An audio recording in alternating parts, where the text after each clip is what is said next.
Hi, my name is Sherry O'Hara, and I'm from Shreveport, Louisiana, and my son's name is Nico Valderrama. Nico was born October 7th of 2008. He was full-term baby, bouncy, all that fun stuff. He had some developmental issues. He wasn't cooing or walking or anything like that like a typical kid would. And so I addressed that with his pediatrician. We started physical therapy and occupational therapy when he was 15 months old. And he started to finally take steps and walk on his own independently when he was about 18 months old. So he's still, he has been diagnosed with autism, but through therapy and working with him consistently and that kind of thing, he's definitely blossomed and come out of his shell, for sure. He will definitely let you know that he's there.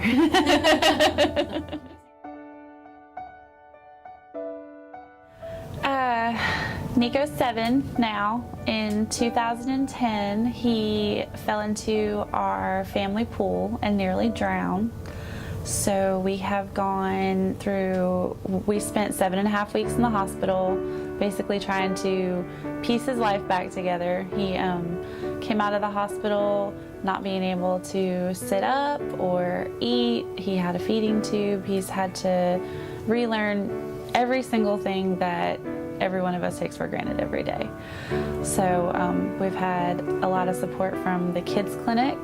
He does physical therapy, speech therapy, and occupational therapy there, and they have done wonders with him. He can crawl and creep around on the furniture now. He eats by himself, does a lot of things that a typical little boy would do now that he wasn't able to do before. So it's been great, for sure. A very long journey, though.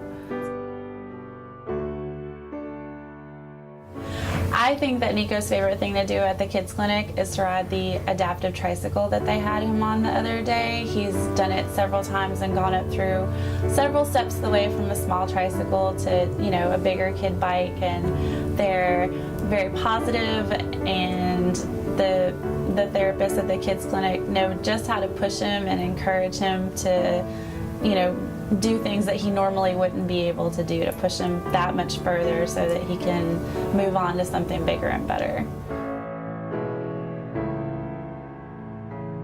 I mean, it's just an invaluable blessing to be able to say there's this great support and great network of people that are willing to do anything and everything and whatever it takes. And if they don't have the resource, they look for the resource and help you find it. They're just a text message away on a bad day, or if you have a question. They've really become like family for us. Your dollar is the same thing as that very first step that Nico took. He wasn't able to even crawl or move around or play, and through donations and the resources that are given to the Children's Miracle Network, he's been able to take steps and learn how to play and things like that. And every single dollar is just like that first step.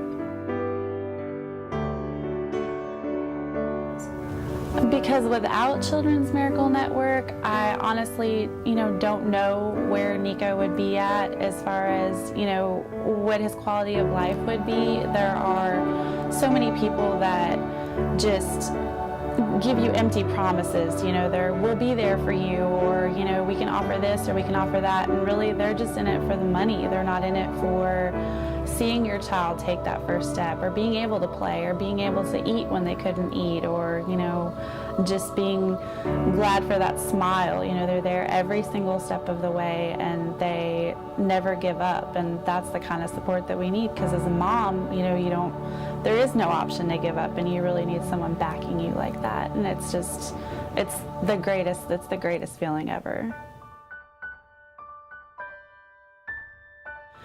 I think that, like I said, they're in it for the long haul, and you can tell, when you walk in, there's the warm smile and, concern, and they act, they do care. You can tell that they're there for you versus someone that just looks at you like, you're the next piece of paperwork on their desk. Like they're just there until the end of the day and they couldn't care. It's, how are you today and how are things going, and we need to sit down and talk about this and our concerns, and they really listen and they genuinely care about what happens with Nico.